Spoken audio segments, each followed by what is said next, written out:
के रूप में हो रही इस विशाल महारैली में इकट्ठा हुए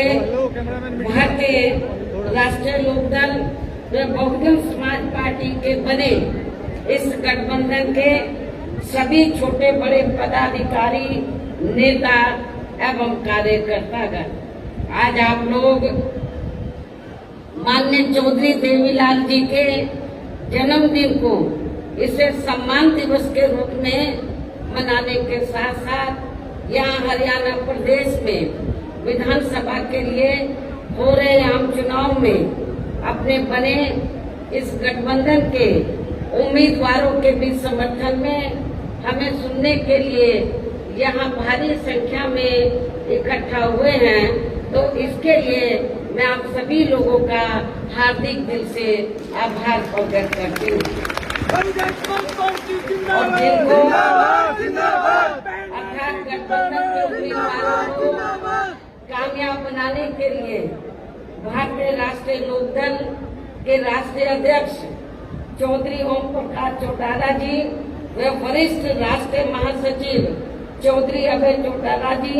और इनके सभी साथीगण तथा बीएसपी के भी नेशनल कोऑर्डिनेटर श्री आकाश आनंद वे यहाँ के संयोजक श्री रणधीर बेनीवाल और इनके भी सभी साथीगण पूरे जी जान से लगे हैं और इस गठबंधन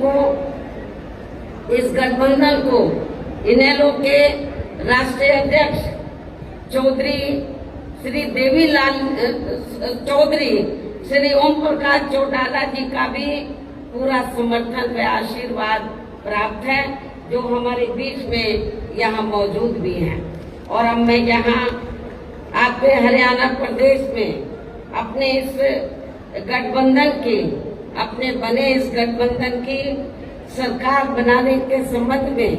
कुछ जरूरी बातें आप लोगों के सामने रखूं, लेकिन इससे पहले मैं माननीय चौधरी देवीलाल जी के जन्म दिवस पर इनको शत शत नमन वे अपने हार्दिक श्रद्धा सुमन अर्पित करने के साथ ही इनके देश का जन सेवा को भी पूरे तहे दिल से आदर सम्मान करती हूँ। हालांकि इनके बारे में वैसे आप लोगों को ये मालूम है कि ये देश के उप प्रधानमंत्री व हरियाणा प्रदेश के मुख्यमंत्री भी रहे हैं। साथ ही इन्होंने यहाँ के हरियाणा को अलग से राज्य बनाने में भी अपनी काफी सक्रिय व निर्णायक भूमिका निभाई है। किसानों के हित के लिए इन्होंने काफी संघर्ष व आंदोलन भी किया है, जिसमें वे जेल भी गए हैं। इसके पूर्व में देश की आजादी के लिए भी इनका सराहनीय योगदान रहा है, जबकि कांग्रेस के राज में लगी इमरजेंसी में इनको भी जेल में जाना पड़ा है। इसके साथ साथ ये सामाजिक क्षेत्र में व राजनीति में भी काफी सक्रिय रहे हैं। ये अपनी पार्टी भारतीय राष्ट्रीय लोकदल के संस्थापक व राष्ट्रीय अध्यक्ष भी रहे हैं। इस प्रकार से ये सीधे तौर पर देश व आम जनता से जुड़े रहे हैं। ऐसे महान व्यक्तित्व वे अपने समय में खासकर खुद के अपने समाज में तथा किसानों में भी अति लोकप्रिय रहे माननीय चौधरी देवीलाल जी का आज जन्म दिवस है, जिनकी जयंती को सम्मान दिवस के रूप में मनाने व इनके इस कार्यक्रम में मेरे मुख्य अतिथि के रूप में शामिल होने के साथ साथ अपने गठबंधन के सभी छोटे बड़े सम्मानित नेता एवं कार्यकर्तागण आदि भी यहाँ भारी संख्या में पहुंचे हैं। तो उसके लिए मैं खासकर चौधरी ओम प्रकाश चौटाला जी व चौधरी अभय चौटाला जी को तथा इनके परिवार के सभी सदस्यों को व इनके सभी अनुयायियों व समर्थकों आदि को भी इस शुभ अवसर पर हार्दिक बधाई एवं शुभकामनाएं देती हूँ। जो ये लोग उनके बताए हुए रास्तों पर चलकर उनके कारवां को आगे बढ़ाने में पूरे जी जान से लगे हैं और वैसे भी इस समय यहाँ विधानसभा के लिए हो रहे आम चुनाव में यदि बीएसपी व इनेलो का बना ये गठबंधन अपनी सरकार बना लेता है तो फिर यही इनके लिए इस बार इनको सच्ची श्रद्धा भी होगी। इस उम्मीद के साथ ही यहाँ हो रहे विधानसभा चुनाव में अब मेरा ये कहना है कि अपने देश को आजाद हुए व भारतीय संविधान को भी लागू हुए यहाँ बरसों बीत चुके हैं और इस लंबी अवधि में केंद्र व आपके हरियाणा प्रदेश में भी विभिन्न विरोधी पार्टियों की सरकारें रही हैं। लेकिन दुख की बात यह है कि इस दौरान आपके यहाँ हरियाणा प्रदेश में भी अधिकांश विरोधी पार्टियों की रही सरकारों में सर्व समाज में से दलितों, आदिवासियों, पिछड़े वर्गों, मुस्लिम व अन्य धार्मिक अल्पसंख्यकों के साथ साथ गरीबों, मजदूरों, किसानों, व्यापारियों एवं अन्य मेहनतकश लोगों का भी पूर्ण रूप से विकास व उत्थान आदि नहीं हो सका है। जिनकी सरकारों की गलत नीतियों एवं गलत कार्य प्रणाली आदि को अभी ने और ज्यादा आजमाने की जरूरत नहीं है और इस मामले में विशेषकर दलितों, आदिवासियों व अन्य पिछड़े वर्गों के लोगों को मैं ये बताना जरूरी समझती हूँ कि इन वर्गों को परम पूज्य बाबा साहब डॉक्टर भीमराव अंबेडकर के कड़े संघर्ष एवं अथक प्रयासों से भारतीय संविधान के तहत मिले कानूनी अधिकारों में से खासकर सरकारी नौकरियों में जो आरक्षण की सुविधा मिली है तो उसे भी यहाँ शुरू से ही कांग्रेस पार्टी और अब बाद में बीजेपी व इनके गठबंधन दल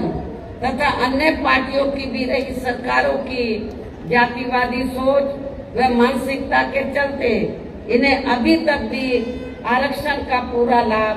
नहीं मिल पा रहा है। इन वर्गों के लोगों को अभी तक भी इन्हें आरक्षण का पूरा लाभ नहीं मिल पा रहा है और अब तो इनके इस आरक्षण को ये पार्टियां मान्य कोर्ट की आड़ में इसे प्रभावहीन बनाने में व खत्म करने की भी पूरी कोशिश में लगी हुई है। और इसका खास उदाहरण दिनांक 1 अगस्त 2024 को माननीय सुप्रीम कोर्ट का दिया गया निर्णय है, जिस पर कांग्रेस, बीजेपी व इनके सहयोगी दल अभी तक भी अपनी चुप्पी साधे हुए हैं। और इस संदर्भ में यदि केंद्र की भाजपा सरकार की व कांग्रेस की तथा इनके गठबंधन दलों की भी नीति व नियत साफ होती तो फिर ये सरकार माननीय सुप्रीम कोर्ट के आरक्षण को लेकर आए निर्णय में जिसमें कोर्ट ने एससी व एसटी के आरक्षण में वर्गीकरण व क्रीमी लेयर आदि को लागू करने की बात कही है, जो उसे खत्म करने व फिर करने की बात कही है तो उसे खत्म करने व फिर से पूर्व की स्थिति में लाने के लिए विशेष सत्र बुलाकर संवैधानिक संशोधन विधेयक जरूर लाते यदि इनकी नियत साफ होती तथा उसे पास भी जरूर करवाती और इसके लिए पूरा विपक्ष मिलकर सरकार पर दबाव भी जरूर बनाता। और हम भी देखते हैं कि विपक्ष कितना दलितों और आदिवासियों के आरक्षण के साथ है, लेकिन ऐसा करना तो बहुत दूर की बात नहीं, बल्कि इन्होंने माननीय सुप्रीम कोर्ट के इस आए निर्णय पर कुछ भी खुलकर नहीं बोला है। और इस मामले में केंद्र की भाजपा सरकार व अधिकांश सभी विरोधी पार्टियां अभी तक भी चुप्पी साधे हुए हैं। इतना ही नहीं बल्कि अब SC/ST आरक्षण में वर्गीकरण व क्रीमी लेयर को भी लागू करने का ये कार्य माननीय सुप्रीम कोर्ट ने राज्य सरकारों के ऊपर ही छोड़ दिया है, जो अब अपने हिसाब से इसका पूरा राजनीतिक फायदा भी उठाएंगे। साथ ही इसकी आड़ में इन वर्गों को बांटकर इन्हें आपस में भी लड़ाएंगी। अर्थात अब ये पार्टियां फूट डालो व राज करो की नीति का भरपूर फायदा उठाएंगी। जबकि संविधान के मुताबिक किस जाति को एससी व एसटी की सूची में शामिल करना है या नहीं करना है, तो इसका ये अधिकार अभी तक केवल संसद व माननीय राष्ट्रपति जी को ही दिया हुआ था, जिसे 1 अगस्त 2024 को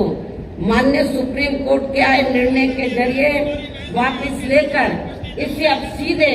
राज्य सरकारों को ही दे दिया गया है, जिससे अब इन वर्गों के साथ काफी ज्यादती होगी। अर्थात इनका भी आरक्षण ना के बराबर ही रह जाएगा।